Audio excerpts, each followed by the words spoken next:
So we have our fruit feeders with our freshly cut flowers. And we've already got our first visitor. Normally butterflies are a bit shy, so we really need to call them in, like this guy.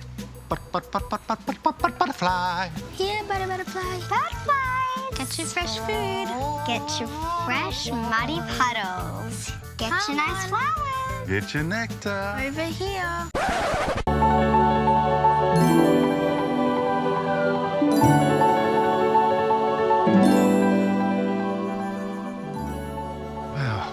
Where do you think we are, girls? Clarence, It's pretty obvious. we're at the butterfly sanctuary.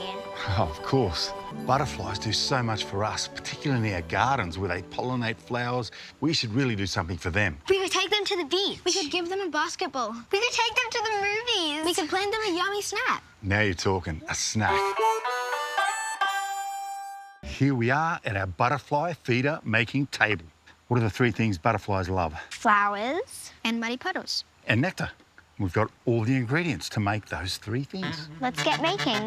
First up, we'll need a base for our butterfly feeders, like a paper plate or similar.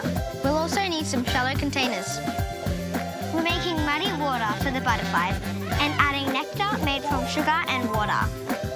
Not all butterflies eat fruit, but some will love their sweetness.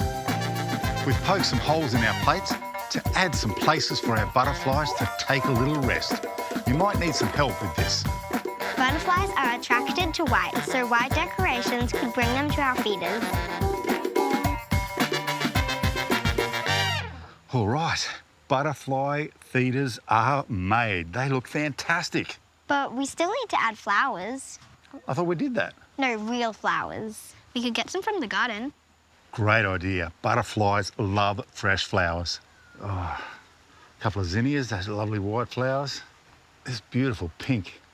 Wow. Yeah, need that really beautiful red.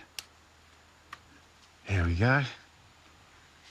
There's our colours, red, white, pink.